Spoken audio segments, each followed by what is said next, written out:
Now, in the last few years, Nigeria's taxi market experienced a disruption which is expected to linger for as long as technology exists. The e-hailing services have posed a healthy competition on the taxi market, with Uber, Bolt as well as Oka dominating the sector. Now, so far, safety concerns drive new regulations for online taxi hailing services. Regulations for e-hailing companies in Lagos now, they've come a long way. At the beginning of a regulatory engagement with the government, the initial plan was to drive and have drivers on these platforms to pay a license fee on each vehicle. Now, for some, this wasn't a problem, but believe it will raise the barrier for entry for new customers and also newcomers alike. The bone of contention for the operators is a provision that stipulates that all operators of e-hailing taxi services must pay the state government 10% service tax on each transaction paid by passengers to the operators. Now, this throws up an interesting question. How will the government collect a percentage of every transaction without access to data from e-hailing service providers? Well, joining me now in our Lagos studio to deliberate on this matter, I have Idris Shonuga, the president of the Professional E-Hailing Drivers and Private Owners Association. Good to have you on the Breakfast Show today. Good morning.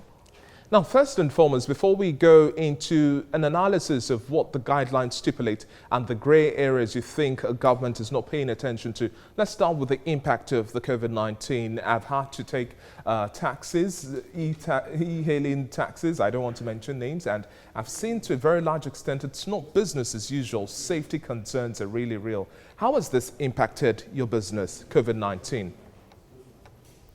Quite interesting. To the glory of God, we've been able to manage due to the government regulative guidelines on how to commit our passenger. 2 passengers were asked to sit at the back seat and 1 in front. You should, on any occasion, you should not take more than 3 passengers on the saloon car. And so far so good, our members have been complying with the regulative guidelines. Okay, now let's now deliberate on the issue for today. Now, with these new regulations, there are so many issues that have been thrown up now.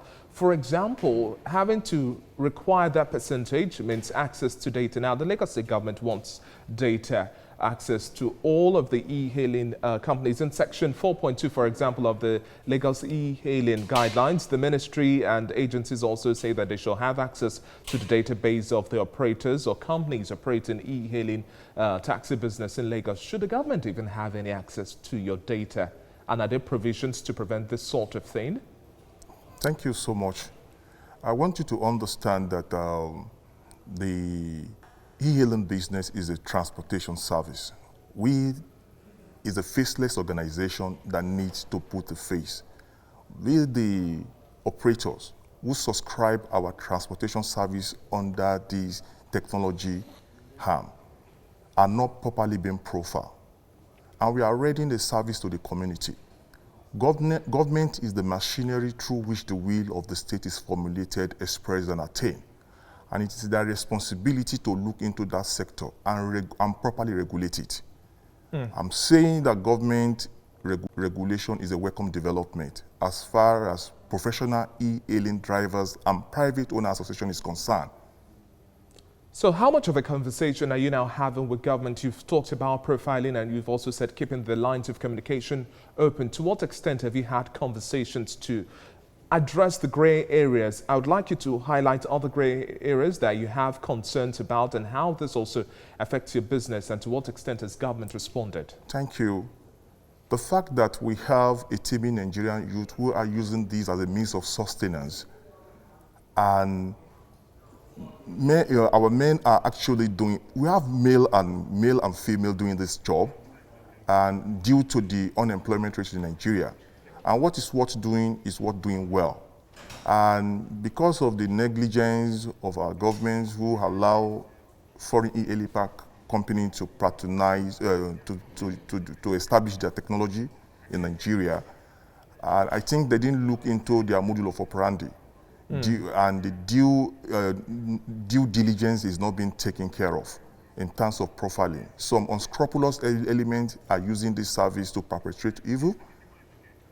In the case where a rider will request under the platform without using appropriate name.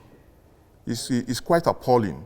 When somebody requests your service, you are seeing all kinds of funny names that one can hardly reckon with. And even the drivers now have been deactivated on their system without proper investigation, and they use fake identity to operate. So as government is coming in, they're introducing a driver's badge.